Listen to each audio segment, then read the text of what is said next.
and explain very quickly how it all works.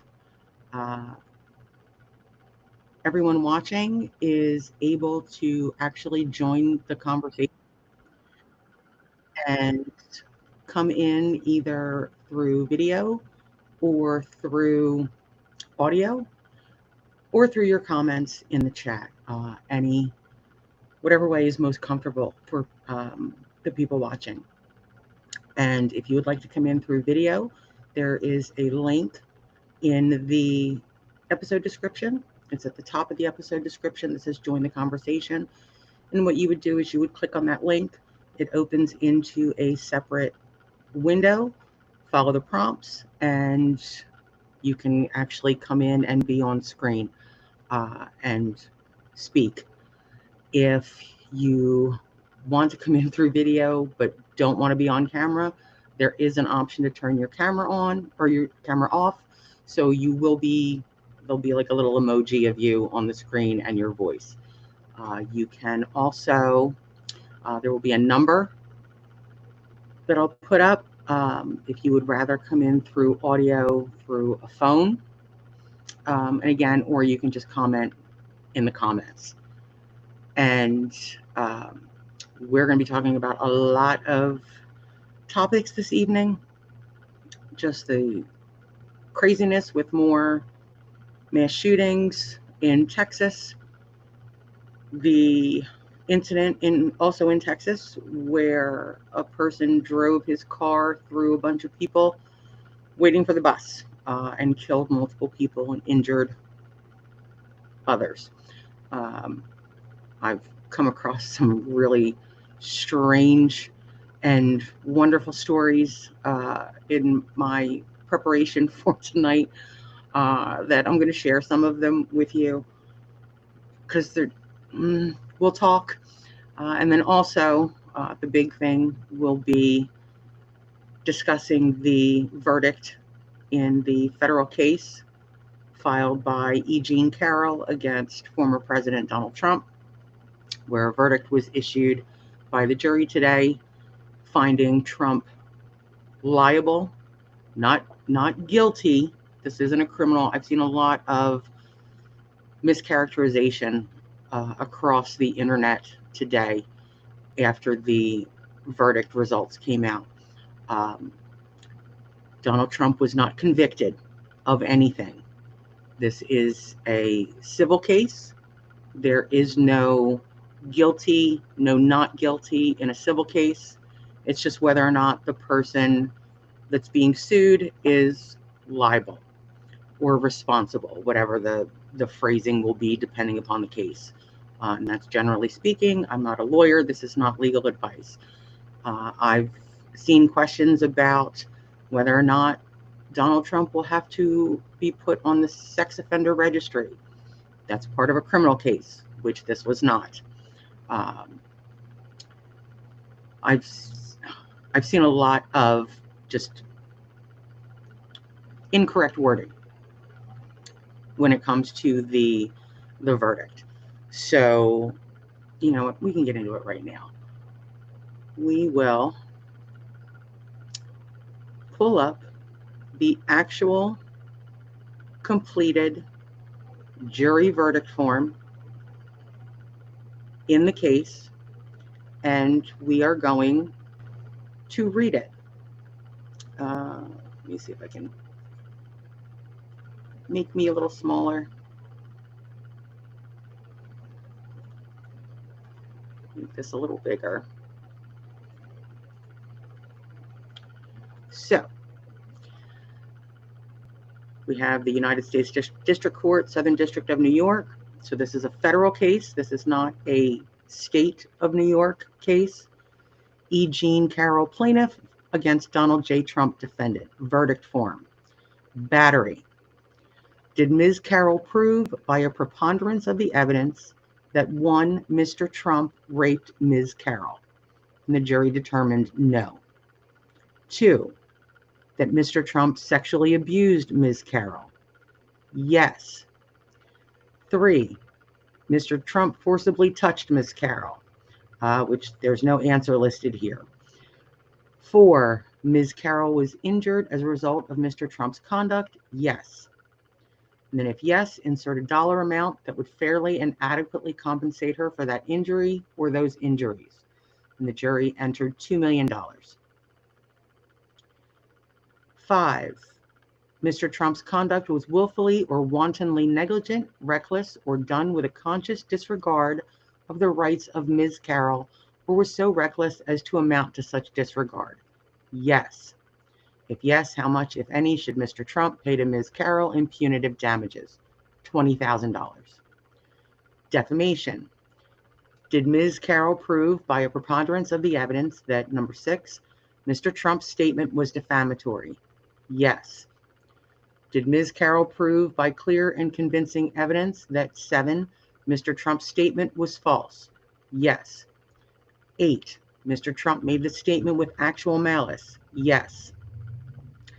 Did Ms. Carroll prove by a preponderance of the evidence that 9, Ms. Carroll was injured as a result of Mr. Trump's publication of the October 12, 2022 statement? Yes. If yes, insert a dollar amount for any damages other than the reputation repair program, $1 million. If yes, insert a dollar amount for any damages for the reputation repair program only, $1.7 million. Number 10, in making the statement, Mr. Trump acted maliciously out of hatred, ill will, spite, or wanton, reckless, or willful disregard of the rights of another. Yes. If yes, how much, if any, should Mr. Trump pay to Ms. Carroll in punitive damages? $280,000. So there is, let me scroll. Okay, my mouse doesn't want to work. So there is the form. I did a short, it's a little 4-second short video, did a couple of them today, that related to the verdict and whether or not people would still vote for Donald Trump now that he has been found liable in a court of law for sexual abuse. And there were a few people who told me I was fake news, called me a liar. So to refute that, there's the verdict form. There is the actual determination made by the jury in the case. I've had people ask me, what's my evidence? I don't need to provide evidence beyond here's the completed verdict form that was entered by the jury. Evidence is entered in a court of law. That's where it matters. And that's where evidence was presented in court. So evidence was presented, witnesses testified, the jury found that Donald Trump sexually abused E. Jean Carroll. That's it. There will be appeals. His attorney in the news conference outside of the courthouse did say that they would appeal. It's not a surprise. So we'll see what happens when the appeal is filed, what the grounds for the appeal are, and then just how the appeal plays out. But to say that Donald Trump is a sexual abuser is not a lie. He was found liable in court today of sexual abuse of another person. The truth is the truth, whether we like it or not. There are things that are hard to hear, things that, truths that we just, sometimes you just don't want to know because the truth can be painful. The truth can be upsetting. The truth can make us question who we are and our values and what we believe in. And, I would imagine that for someone that supports Donald Trump,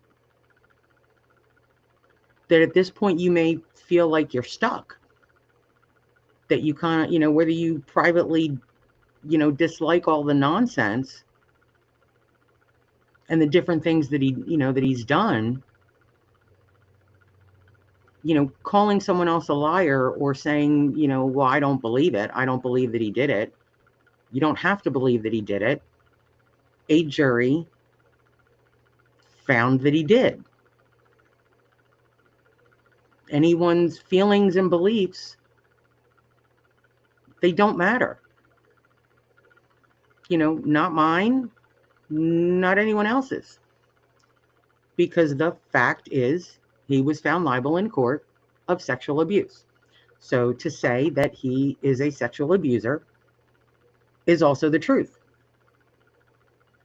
That's what was determined in court today. To say that he defamed E. Jean Carroll is the truth,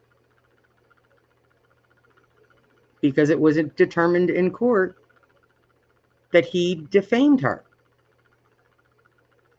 So, and I know that there are people that are just clamoring to make excuses, that it's, it's the Democrats and it's, left-wing this, and, he was only found liable because people hate him. That's not how court works. You have to go based on, like, you swear as a juror, you take an oath that you are going to abide by the laws, and you are going to, properly weigh the evidence presented. So just, well, they found him liable because they don't like him. No. And people on, they don't just pick people at random. I mean, it's a little random when, sitting a jury, and both sides have the opportunity to, in some way, interview each person that's in the jury pool. And if you've ever gotten called for jury duty, you know what that is, where it's, however many people, you all go sit into a big courtroom, and you probably have to fill out some type of questionnaire, and then they just start going down the line. And, so his attorney had the opportunity to vet, as much as possible, the people that were picked for the jury. It says something that there were 6 men on the jury that believed E. Jean Carroll's testimony. Yeah, there were 3 women, but the majority of the jury was men. So, sometimes the truth sucks, and sometimes the truth hurts. But the truth, whether we like it or not, is that Donald Trump was found liable of sexual abuse and battery. If anybody has any questions about what's on the verdict form or about the case, I mean, that's fine. You can join the conversation via video. You can enter a comment, and just let me know what your questions are. And if I don't know the answer from what, I've researched today, we can look it up right now and we can see what we can find out. I've said in previous episodes that, yes, I am a liberal Democrat from New Jersey. I am. But I also believe in fairness, and I care about people, and I know what it feels like to to feel like you're not being heard. You know, the whole point of, you know, creating this podcast is to open it up to all of the voices that are interested, no matter what your walk of life is.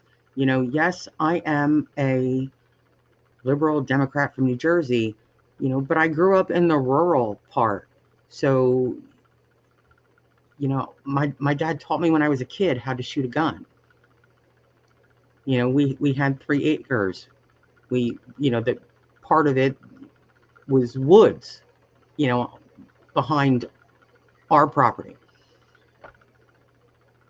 My school, from kindergarten through high school, we head off for the first day of hunting.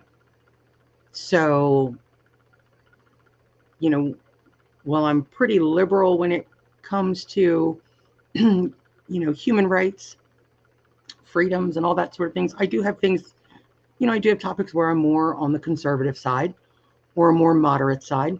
So at no point will this podcast ever be me dogging somebody that has a different opinion. If you have a different opinion, it's what makes the world go round. We can't, you know, we're not going to all think the same on everything, you know, and I'm certainly willing to have good faith conversations, because I see where, you know, where words they get twisted, and then someone takes that twisted word and they run with it, and then that becomes the narrative. And it's no, like I'm seeing all over Twitter about, like, you know, Trump convicted. Trump was not convicted. It was a civil case, not a criminal case. You know, oh, he's a sex offender. No, that's part of a criminal punishment. That didn't happen in this case. Civil cases, generally speaking, they're about money. You know, that's if a jury awards damages. You know, a lot of civil, you'll see where it's on principle. And, you know, from the cases that I've seen, it's where the person sues for $1. They're suing on principle, because they're right, and they believe so much that it's right, that they're right, that they don't care about the money. It's not about the money. It is about having a jury say, you know what, you are right. And that's more what this case was about. You know, and I would imagine that it sucks that someone that, you know, you believe in, I mean, it would suck to find out, you know, that a family member sexually abused someone. Families deal with that every single day, where someone that you love and you believe in and you support, and then you find out that they did something horrible. It's absolutely human to want to deny that they did, you know, that they committed the abuse. That's human. There's nothing wrong with that. The thing is, though, is that it doesn't change the truth. The truth is what it is. You know, I mean, and yeah, it happened 27 years ago, ish, some 27 to 30 years ago. You know, and I've seen, you know, why did she wait so long? It's not easy. You know, that there are people, and you see it all the time when a woman comes out and says that she was assaulted, that she was attacked, that, you know, she was raped. It's this immediate, how do we poke holes in her story? Especially if the person being accused is famous, you know, or some type of celebrity, whether they're in entertainment or music, art, politics, just somebody rich, you know, and I've seen across the internet today, you know, well, there was no evidence in the case. You know, there was no DNA, there was no this, there was no that. She kept the dress that has DNA on it. Trump wouldn't provide his DNA, and he doesn't have to. You know, but he didn't provide DNA to show that it's not him. And you can't, you know, you can't say, oh, well, you know, there's some mess on my dress. It's his. And I mean it in the sense that just because he doesn't provide a DNA sample, like, we can't automatically assume that, oh, well, you know, he's hiding something, because that's a protection for people that are being sued civilly. It's a protection for people that have charges brought against them criminally. You know, that it's part of your, like, your Fifth Amendment right. Unless a court orders you to provide a DNA sample, you know, or blood or hair or anything like that, you don't have to provide it. You know, but other than that, you know, when people say, you know, well, what evidence, you know, where was the evidence? What evidence was she supposed to have? This was back in the, you know, late 90s. We didn't have we didn't really have cell phones that you could record things on.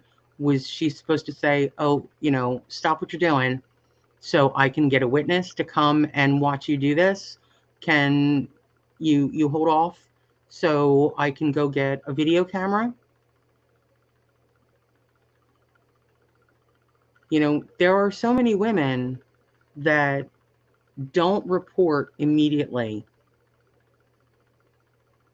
because they're ashamed or because they're afraid. It doesn't mean that something didn't happen to them.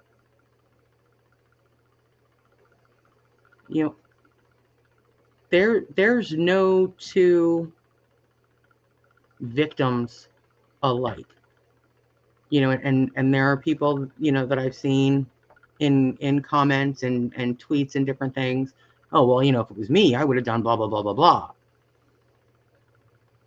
You may think so. You know, why didn't she scream? I didn't scream the night that I was raped. For me, it was because I was so shocked that it was happening. It was literally like, is this really happening? Not to mention that at the house where at the house party where I was, the music from downstairs was so loud, they wouldn't have heard me, because all I could hear was the music. I couldn't hear people talking downstairs. You know, sometimes people freeze. And that is an actual trauma response. Sometimes they try to get away, or they fight. Everyone is different. You know, and where it's this, you know, where's the evidence? Where's the evidence? A lot of times you don't have it. You know, she has the dress with the sample on it. You know, but beyond that, in many cases, especially where, you know, the person being attacked or assaulted, where you're not being beaten or stabbed, like, There's many times where there won't be marks. It doesn't mean a person isn't telling the truth. I mean, and the whole issue of the whole topic of rape, like that's a whole separate episode. You know, and that sort of thing. But, you know, Trump was found liable of sexual abuse and defamation. It's going to go to appeal. It's, you know, it may, who knows? It may get kicked. I mean, it's going to depend on what the grounds for appeal are. And not liking the verdict isn't a ground for appeal. You know, because I'm Trump isn't a ground for appeal. Like there has to be, you know, some indication that mistakes were made. And, you know, I'm sure I am quite confident that Trump's appellate attorneys will find something so that they can file the appeal. Whether that appeal is successful, who knows? You know, he had an opportunity to present a defense. He chose not to, which is his right as a defendant. You know, a defendant does not have to get up on the stand and testify. You know, he had that right. So, like, I certainly don't present any type of opinion one way or the other about him not testifying. Except to say that when he bitches about, you know, I didn't get to defend myself, yes, you did. You know, defense, and I've also seen a lot of, you know, quotes of the Constitution where you have the right to confront your accuser, when the whole thing, I think it was last week when he was in either Ireland or Scotland, where he was saying he had to come home because he was going to confront E. Jean Carroll. Well, confront in the context of the Constitution means in court. And the actual language of the amendment says that you have the right to confront your accuser in court. So, you know, a judge can say that outside of court, shut your mouth,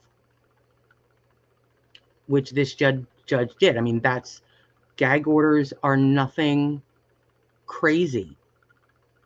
You know, when it comes to a court case, what matters is what is filed in court, what's presented in court. That's where the evidence and the testimony lie. It's not what you're saying outside of court. That's not evidence. That's not proof. Well, hi, Daryl Stevens. New person, thank you for joining.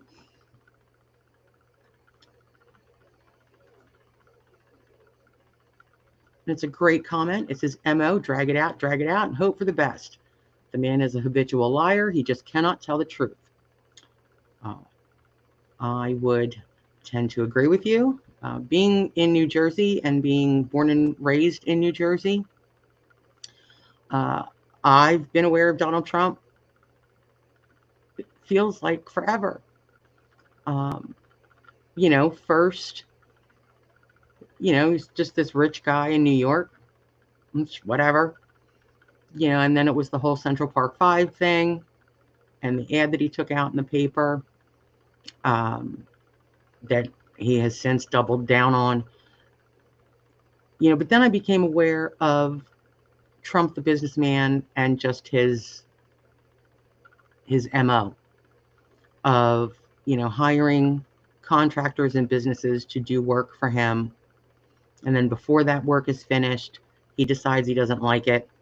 So then he fires that crew, has another business brought in, you know, and they're small businesses that put out all this money for material and extra workers, you know, excited over getting to work with rich guy Donald Trump. And then he dicks them too. And he dicks them to the point where he doesn't pay them, and then they have to sue him, and it gets to the point of, we're going to give you, if we're going to give you anything to settle this, because if you look him up in the court system as a defendant in Manhattan, in New Jersey, the number of cases, it's ridiculous where he's been sued over the years.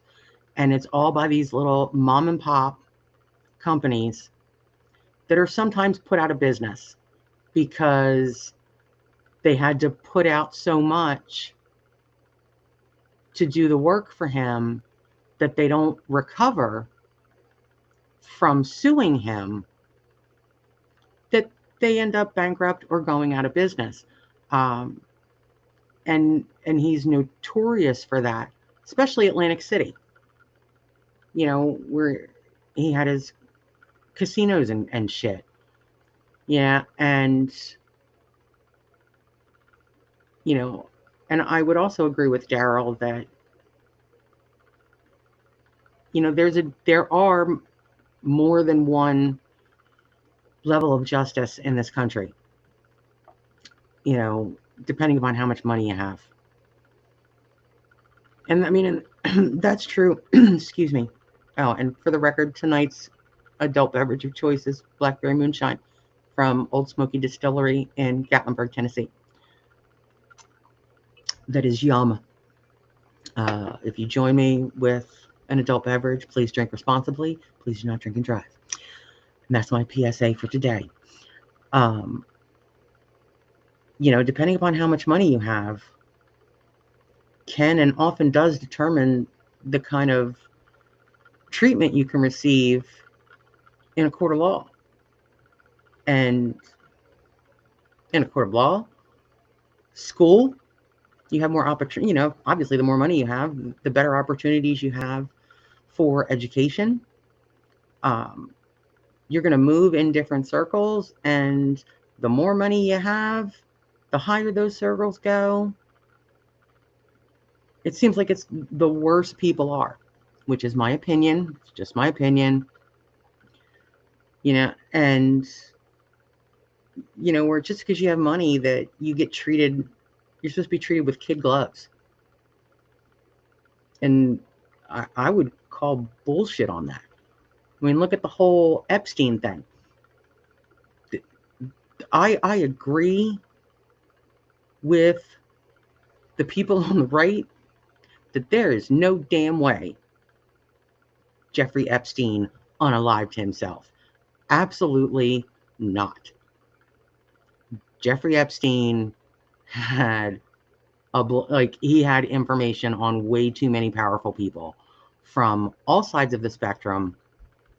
I'm not going to say it's just people on the right or just people on the left. It's people on both, that type of depravity of trafficking young girls, young boys. It doesn't know any boundaries. It's not where it's only here and over here you're perfectly fine. No, it comes along with the power and the money. And I firmly believe that we will probably never know who, there's rumors, but people will never know for sure. Us John and Jane Q Public, we will never get that information. Maybe after some of the players, pass away naturally, it may come out after their death that, oh, by the way, we knew 10 years ago that they were going to Epstein's Island and trafficking girls. But we're not going to find out while they're alive. There's too many powerful people on that list. And so that's not going to happen. But speaking of weird, I came across some of just the weirdest shit when researching for this episode. And, for people watching, I sometimes cuss. Thank you, Daryl. I appreciate it. So you may, I do try not to, but there are other times where I can absolutely be confused with the love child of a sailor and a trucker. I like to make up curse words, so you may get to hear that as well. But in researching for tonight's episode, I don't want to. You know what? I don't want to. But the whole thing is that I saw it, so I'm not going to be the only one. So, in the spirit of that, we have news out of Louisiana. Louisiana cop accused of animal sex abuse now faces child porn charges. Because why not? So we'll go down to the article, and it's wonderful. A Louisiana police officer charged in December with 40 counts of sexually abusing a dog was arrested again Friday and charged with 31 counts of possessing child pornography. Why? Why? I don't get it. I don't want to get it. I don't want to understand it. I did go down the rabbit hole when I saw 40 counts of sexually abusing a dog. So,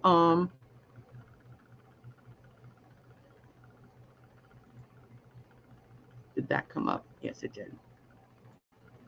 So, it's not 40. You'll be relieved. It's not 40 separate instances.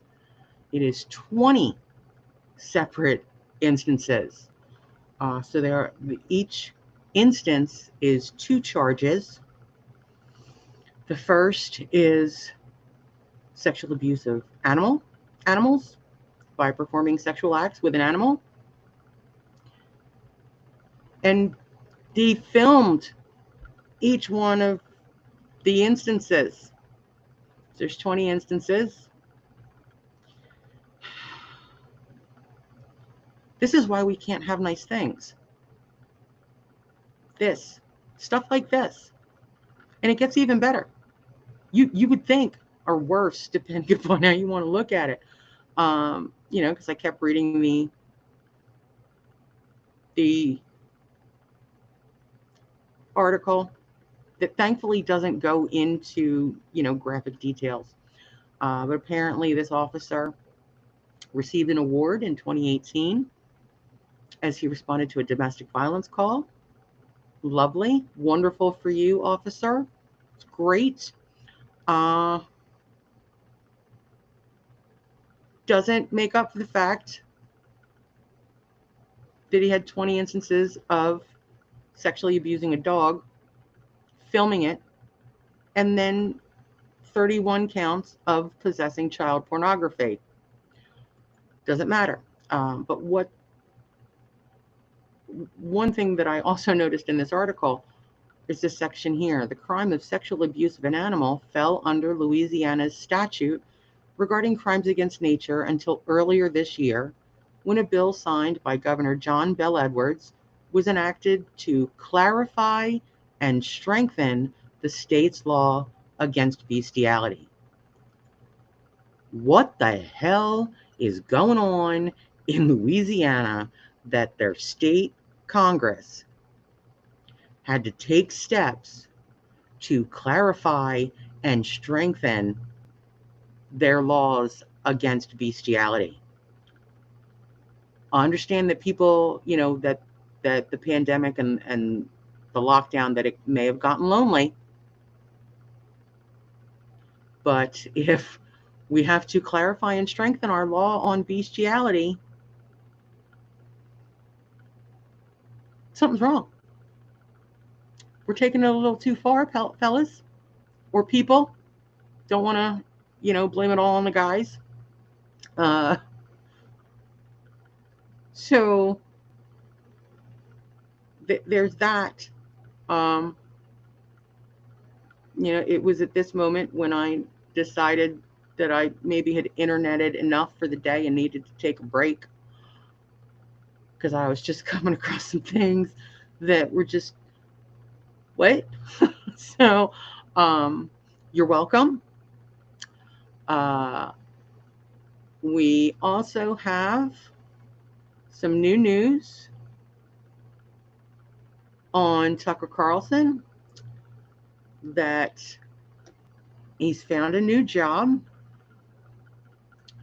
that he will be moving his show to Twitter. So, yay for people on Twitter. And, one of the things, he has this video, and here's the tweet. It says, "We're back." It's with I think a 3-minute video that I really don't want to play, because I do find it to be a bit hypocritical. In it, if you want to watch it, go to Tucker's Twitter and pull up the video. But in it, he talks about basically how the media tells, the technical truth on things, which is correct. What he fails to do is mention how he did that too.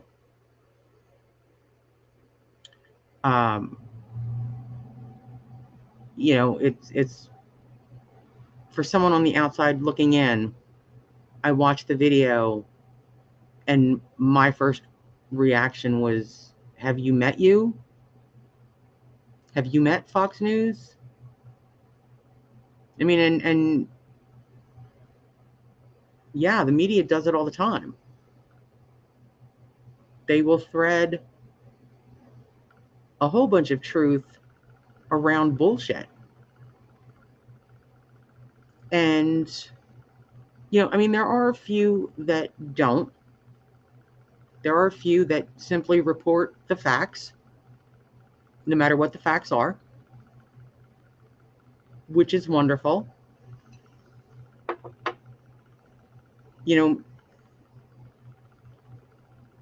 But if I say the word thug, who do you think of? Animal, welfare, punk, criminal.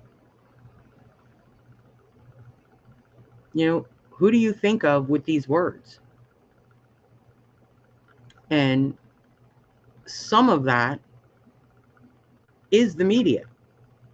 If you see and hear the media consistently referring to a certain group of people as groomers,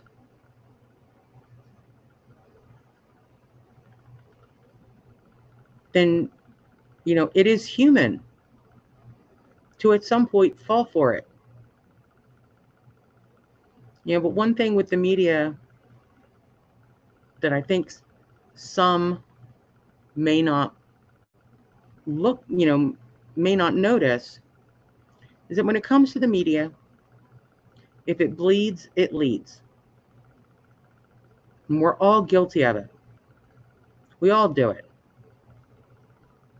People that complain about clickbait when they read, an inflammatory headline, and then the article that they've clicked on, well, it's nothing compared to, what the headline represented that it would be.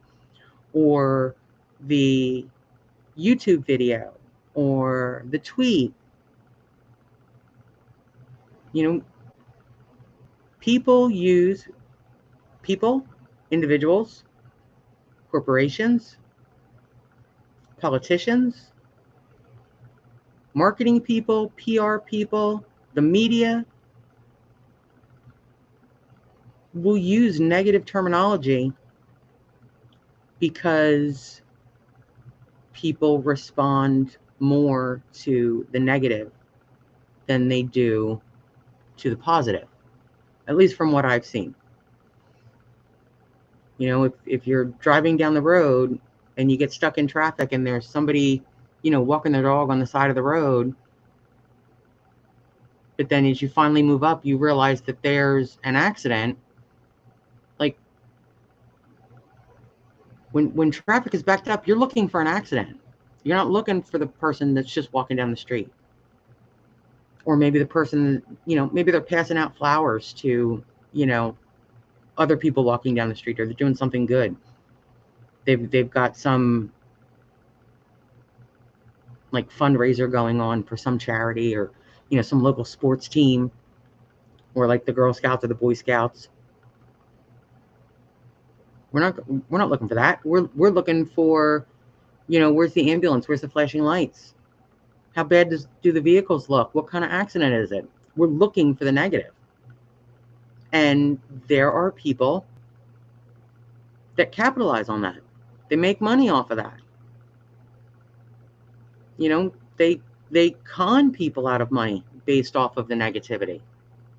Hate is easy. It's so easy to hate. So the things that Tucker, objectively, the things that he does say in his video, they are correct. He just leaves out the part where he does it too. And maybe, and it's a pet peeve when I hear people, blame the media for how they think and how they act. That it's the media's fault. To a point, I'll give it to you.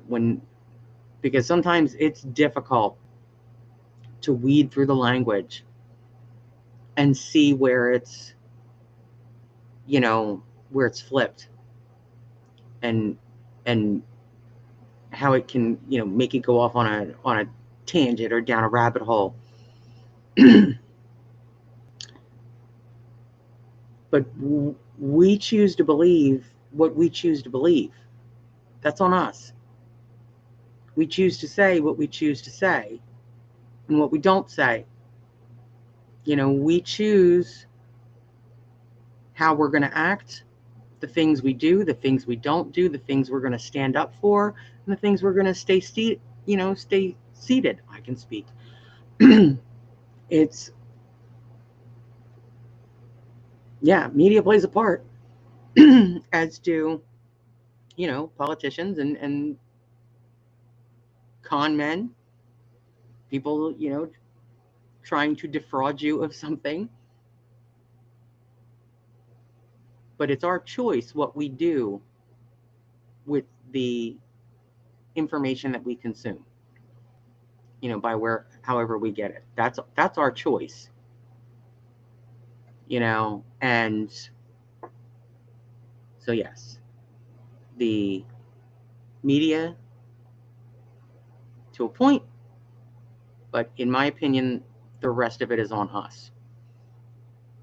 And we could be doing a lot better to educate ourselves and, learn how to weed through the bullshit. Like, personally, I try not to watch any type of cable opinion program. Give me the facts, and then I will decide for myself what I think and what I feel. I don't need some talking head on a TV show or a cable news show to tell me what to believe. When I'm reading a news article or a tweet or, just anything, I look for I look for the spin.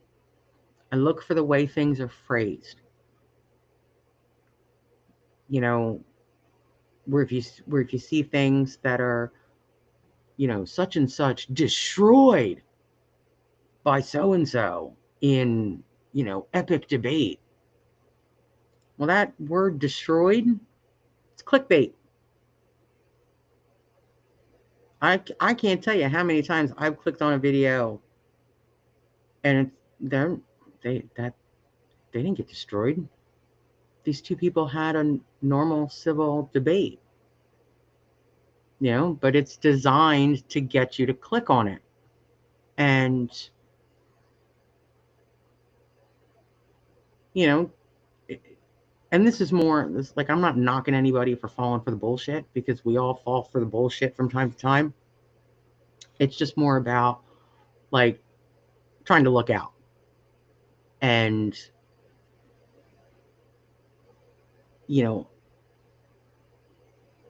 and just learn different ways to pick out what is actually true.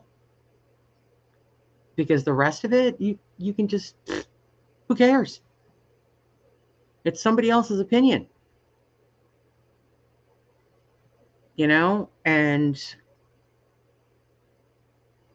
But that's my take on the media for right now. Moving on.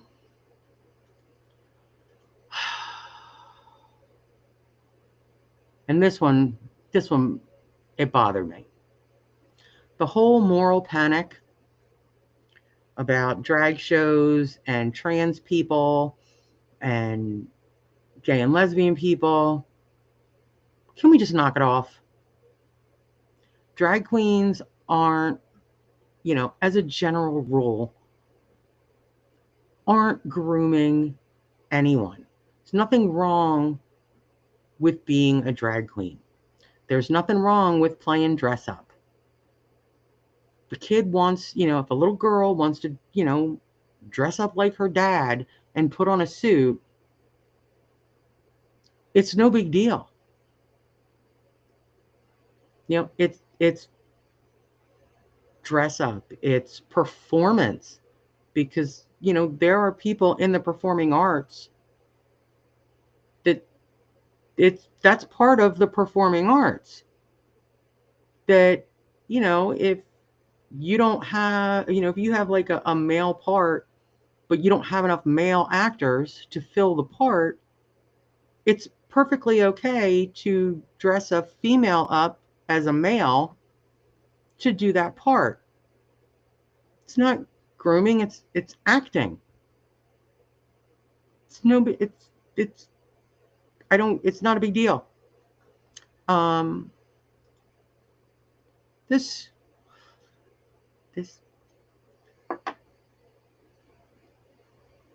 I don't get the cruelty. So here's a story of a librarian in Tennessee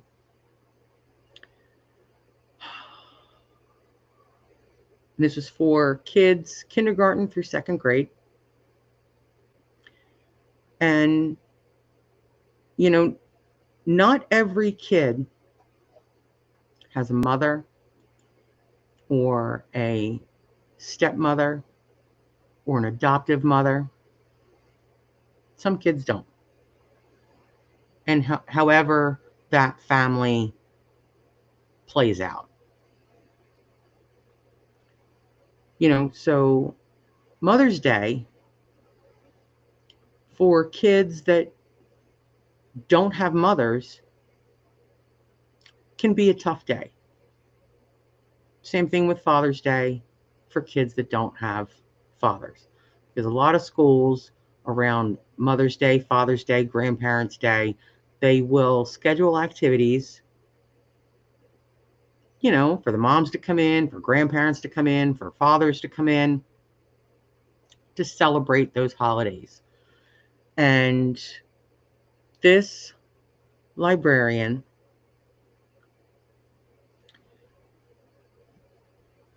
created an event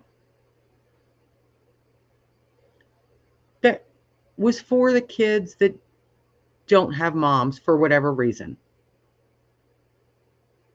You know, and then anyone else that wanted to attend, K through second grade. And parents were notified. They had the option to not have their kid participate in this little event. It did nothing for any other Mother's Day event that the school was planning or teachers were planning. It was just a little extra thing for the kids that don't have moms, so that they wouldn't feel left out. For the kids who have, you know, different families. And so there were apparently going to be 2 books read aloud to kids from kindergarten through second grade. One was Stella Brings the Family, about a girl who was unsure how to approach a Mother's Day celebration at school because she has 2 dads. The other was Mother Bruce, about a bear who adopts a brood of goslings, so little baby geese, who believe he's their mother. I mean, if anyone's seen the movie Fly Away Home, little baby goslings, like, if you feed them and care for them, they will believe you are their mother. Doesn't matter if you're a bear, a male bear, or a girl, a human girl. You know, so it was just these 2 books were going to be read. And the group, Moms for Liberty, had a fit. And through complaining and making a fuss, they demanded that the school cancel this event in its entirety. Screw you, kids with no moms who are feeling left out.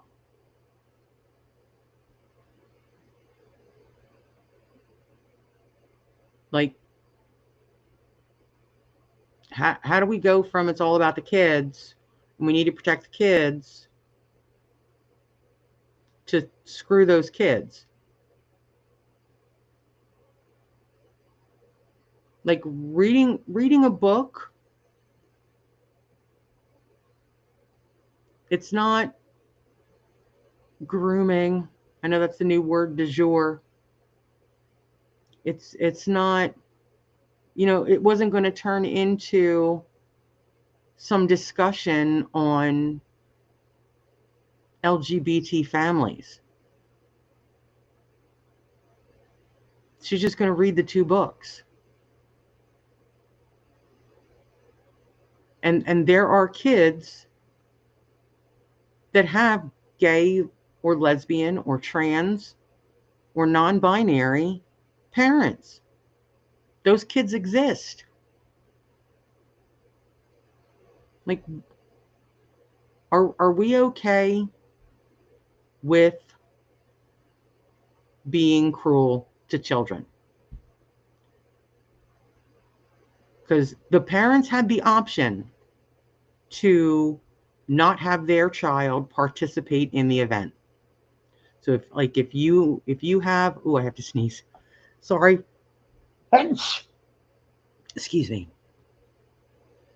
You know, if you don't want your kid listening to those books, fine. There's nothing wrong with that as a parent. But then turning around and saying that someone else's kid can't have those books read to them, that's bullshit. You know, as long as people are given an option to either opt out or opt in,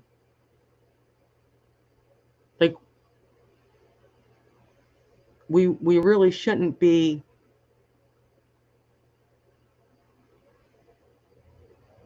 cruel to this point, because that's all this is. This is cruelty. This is saying, I don't care that you don't have a mom. Are you allowed to say it? Sure. Are you allowed to feel it? Sure. Is it still cruel? Yes. But you have the right to be cruel. But just, can we not? Because we all have rights. We all have freedoms. And it's one thing for, a person to have their own beliefs. We all have that too. The problem comes with trying to force those beliefs on others. Trying to demonize someone or dehumanize someone because you believe differently. Like, if you don't want to be gay, lesbian, trans, non-binary, don't. But we don't get to say what someone else's experience is and what their life is. Like, and I'm all for parents having, parental rights, obviously. Like, I'm a mom. I've raised my kid. Yes, parents should be involved, in their kids' school. Just in general.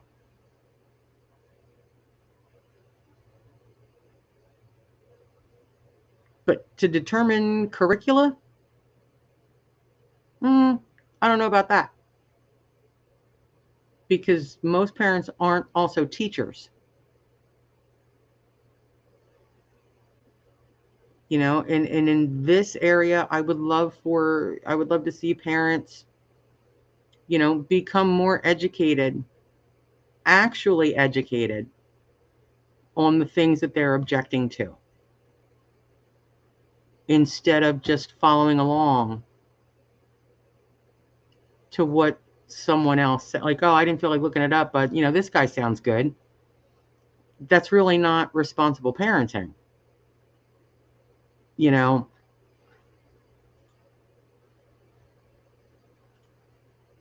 Oops. So it just seems like in a lot of ways the cruelty is the point. And that's not cool. I firmly believe that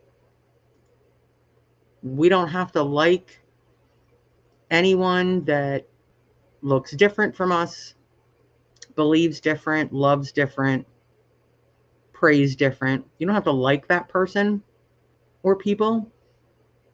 You don't have to have them over. You don't have to. We all have that freedom. But once we step out into society, whether you like these people or not, they also have rights, the same rights that we all have. And if we don't start collectively standing up for the rights of the marginalized, then that can affect our rights. Like, it can open doors. Like, if you can do it to this person, well, then you can do it to me. And I don't want you to do it to me, so I'm going to look out for that person. And I'm going to fight with them, on their side next to them, to make sure that whatever's happening doesn't happen. I've seen where there have been some new laws in a few different states that have been signed over the whole pronouns. And if an adolescent wants the school to call them something different, schools are now required to report to the parents. These kids felt safe reporting to their parents. They would report to they would tell their parents.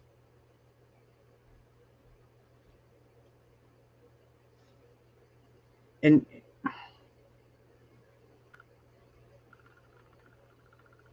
like the cruelty is the part that I will never understand.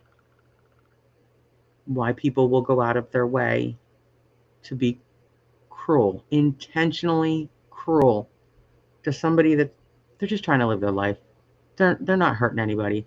It's not for us to debate someone's existence or approve their existence. You know, there people exist. You know, where one person's rights butt up against another person's right. Yes, it's absolutely fair game to have a discussion on how how those rights will be affected. Absolutely. But the way to do it isn't through dehumanizing someone. You know, and we've done it throughout the entire history of this country. You know, whether it was the indigenous people, slaves, the Irish, German, Polish, Italian, that, you know, unless you were English, white, Anglo-Saxon, Saxon Protestant, you were a piece of shit. You were a savage. Catholics still get shit from people that follow other Christian religions. That Catholicism, you know, that's not really a religion. Stop it. You know, let's just try being decent to one another. Just like it's not hard.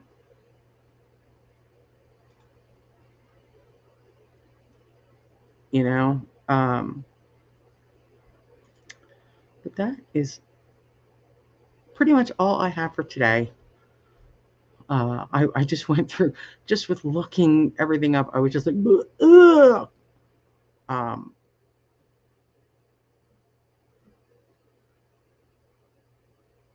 So yeah, it's been a rough couple days doing the research. You know, between the shootings in Texas, the guy slingshotting his car into a bunch of people waiting for a bus, also in Texas, to just continually seeing just so much division and hate. And we can do something about it. You know, we may not agree on everything, and it would be silly to think that we all would. But there are things that we all agree on. Like, you know, but it just seems like we're so divided that we won't even take a minute to find out what those things are. You know, there are so many things that, you know, us little guys all have in common. We have way more in common than we do different. We just live in different places. That's all. You know, there's so many of us that live paycheck to paycheck. So many of us that worry about, you know, bills and whether or not we'll be able to afford health care. And, oh, like, can't get sick because I can't take time off from work. There's so many of us that we're like, that we're all dealing with the same things. But because someone has an R next to their name and someone else has a D, we can't talk to one another.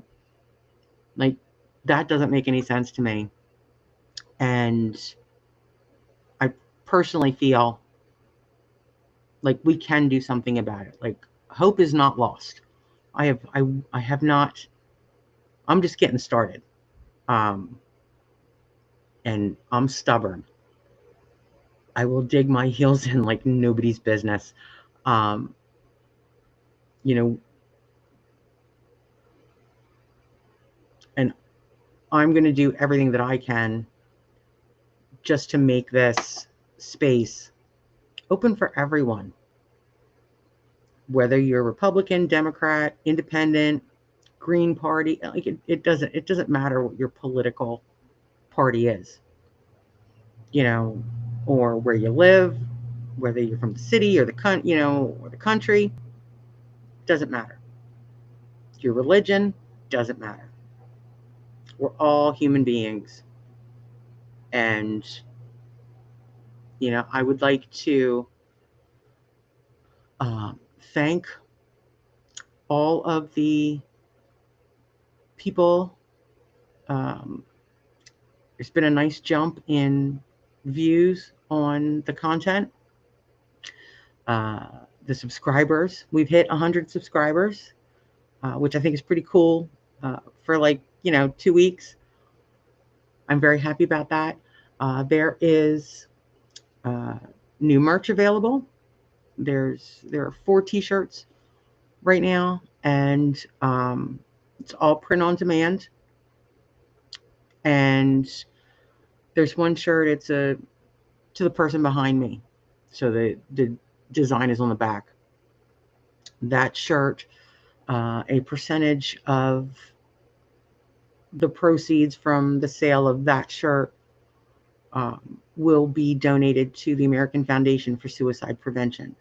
And that is just however long the shirt sells. It's not for a time frame or anything.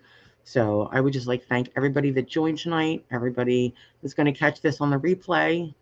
I appreciate the support very much. I appreciate the conversation, and I will see everyone on Friday. All right. Thanks, and have a wonderful rest of your evening or whenever you're watching this. All right. Bye.